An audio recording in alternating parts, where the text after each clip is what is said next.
তারেক রহমান জানেন নাকি রাজপথে যদি সবাইকে নিয়ে আপনি আওয়াজ তুলতে চান তাহলে স্লোগান আপনার জন্য মুখ্য একটা ব্যাপার। স্লোগান ছাড়া আপনি রাজপথে আওয়াজ তুলতে পারবেন না। স্লোগান ছাড়া আপনি যুবকদেরকে বলেন আর যে শ্রেণীর মানুষকেই বলেন আপনি ঐক্যবদ্ধ করতে পারবেন না। তাই সমসাময়িক স্লোগান নিয়ে আমি স্লোগান দিয়ে সবাইকে ঐক্যবদ্ধ করার চেষ্টা করি এবং যারা স্লোগানকে নিয়ে ব্যঙ্গ করে তারা ওই স্লোগানের মধ্য দিয়ে তাদের কলিজায় আঘাত লাগে, সেই কারণেই তারা এই স্লোগানগুলোকে নিয়ে ব্যঙ্গ করে। ফার্স্টের যে ভালো স্লোগানগুলো আছে সেগুলোকে আমরা বাঁচিয়ে রাখতে চাই এবং সামনে নতুন নতুন স্লোগান দিয়ে মানুষকে উদ্বুদ্ধ করে মানুষের হৃদয়ে যাতে দেশের পক্ষে বিপ্লব তৈরি হয়, দেশের বিপক্ষে যাতে তারা নিজেদেরকে শক্তি সঞ্চয় করতে পারে সেইটা নিয়েই কাজ করি। স্লোগানটা হচ্ছে এমন একটা ব্যাপার, এটা মনের একটা খোরাক।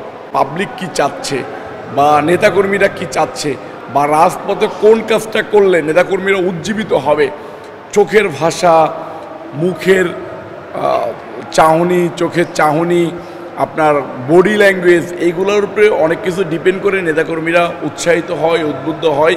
সেটার কারণে ভিন্ন মাত্রায় স্লোগানগুলো দেওয়া আর কি। এই স্লোগান কেন্দ্রিক দলীয়ভাবে কেমন সমর্থন পান?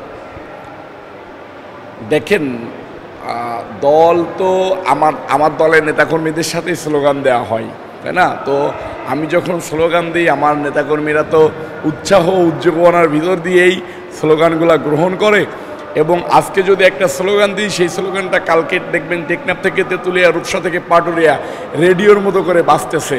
এটাই আমাদের সফলতা, এটাই আমাদের সার্থকতা, এটাই স্লোগানের ভাষা যে সারা বাংলাদেশে টেকনাফ থেকে তেঁতুলিয়া, রূপসা থেকে পাটুরিয়া একটা স্লোগান দিয়ে মানুষ রাজপথে এসে নিজেকে উৎসর্গ করতে চাচ্ছে, এটাই সার্থকতা। কোনোভাবে নিজেকে স্লোগান মাস্টার হিসেবে প্রমোট করতে চান কি না? কোনোভাবেই স্লোগান নিয়ে নিজেকে স্লোগান মাস্টার হিসেবে প্রমাণ করতে চায় না।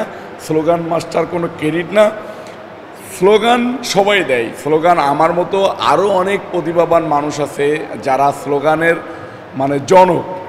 আমি অত বেশি পারি না, আমি ছোটোখাটো পারি, ছোটোখাটো দিয়ে যতটুকু পারি ততটুকু চেষ্টা করি। আমার ভিতরে আমি সীমাবদ্ধ থাকতে চাই। আমরা কাউকে ফলো করি না, আমরা আমাদের মতো করে থাকি।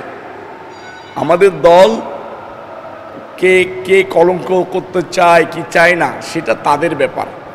আমরা মনে করি যে আমরা যদি সুসংগঠিত থাকি, আমরা যদি ঐক্যবদ্ধ থাকি, আমরা যদি আমাদের নিজেদের জায়গায় ঠিক থাকি, আমাদেরকে কেউ ষড়যন্ত্র করে কোনো কিছু করতে পারবে না। যারা সমালোচনা করে আমরা স্লোগানটা তাদের বিরুদ্ধেই দিই যারা দেশের বিপক্ষে অবস্থান নিয়েছে। একদম 74 বছর 75 বছর মনে করেন আপনার অনেক আগে থেকে, আপনার এই 54 বছর 55 বছর 52 বছর আগের থেকে যারা বাংলাদেশের বিরুদ্ধে নিয়ে ষড়যন্ত্র লিপ্ত থাকে, এখন পর্যন্ত বাংলাদেশের গণতন্ত্রের বিরুদ্ধে ষড়যন্ত্রে লিপ্ত থাকে, আমরা তাদেরকে টার্গেট করে স্লোগান দিই।